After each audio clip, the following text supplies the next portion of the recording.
அரஹர நம பார்வதீபதயே அரஹர மகாதேவ. திருநாடுடைய சிவனே போற்றி, நாட்டவர்க்கும் இறைவ போற்றி.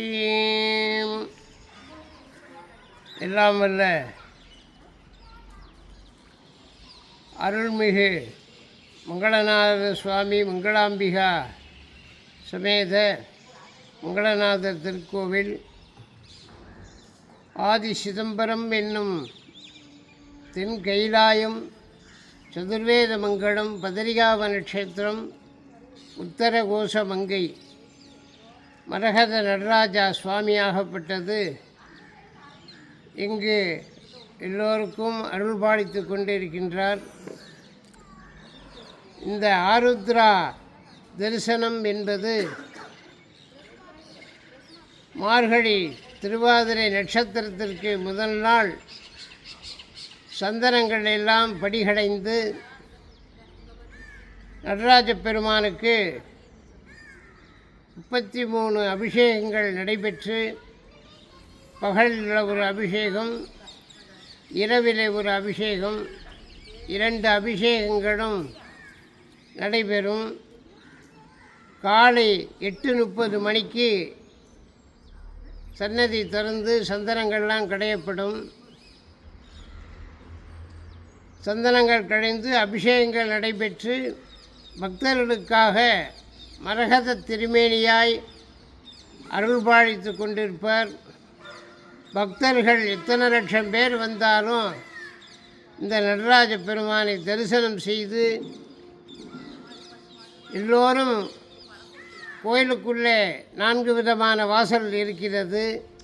அந்தந்த வாசல்படி எல்லோரும் தரிசனம் பண்ணி எல்லோரும் வெளியாகிடலாம். வரிசையில் வந்தாலும் சீக்கிரமும் பார்த்துடலாம். இரவு 3 மணிக்கு மேல் சந்தனம் மறுபடியும் அலங்காரம் செய்து 6 மணி 7 மணிக்கு தீபாராதனை, ஆருத்ரா தீபாராதனை தரிசனம் தீபாராதனை நடைபெற்று,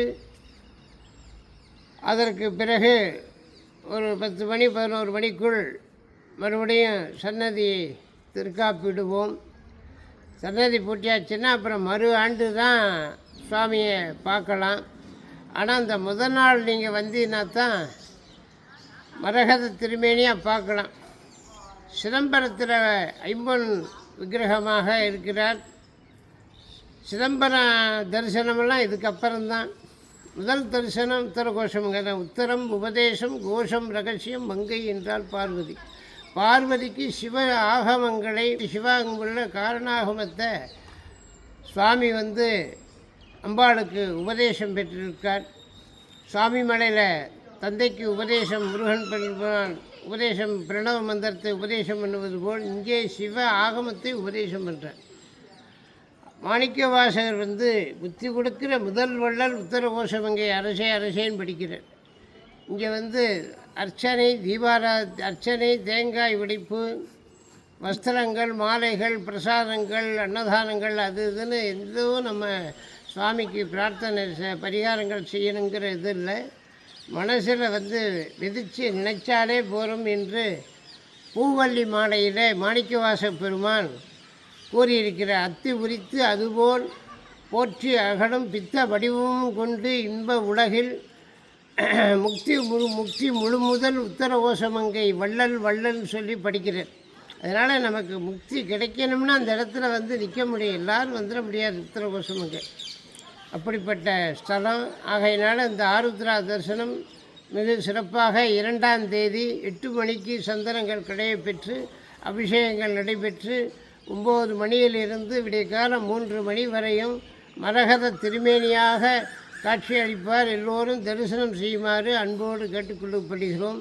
ராமநாதபுரம் சமஸ்தானம் தேவஸ்தானம் வெண்மை தாங்கிய மகா ராஜஸ்ரீ ராணி ராஜேஸ்வரி நாச்சியார் அம்மையார் அவர்கள் இந்த ஏற்பாடுகளெல்லாம் சிறப்பாக வருடம் செய்திருக்கிறார்கள். இந்த திருவாதிரை தரிசனம் ரொம்ப சிறப்பாகவே நடைபெறும். அனைத்து பக்தர்களும் உத்தரகோசமங்கை வந்து மரகத திருமேனியை தரிசனம் செய்து எல்லாம் வல்ல நடராஜ பெருமானுடைய திருவருள் கிடைக்குமாறு பிரார்த்திப்போமாக. கடையவனேனை கருணையினால் கலந்து ஆண்டு கொண்ட விடையவனே, வெட்டுடுதி கண்டாய் விரல் வெங்கையின் தோள் உடையவனே, மன்னும் உத்தர கோசமங்கைக்கு அரசே, மன்னும் உத்தர கோசமங்கைக்கு அரசே, சடையவனே தளர்ந்தேன் எம்பிரான் என்னை தாங்கிக் கொள்ளே. சிவா திருச்சிற்றம்பலம்.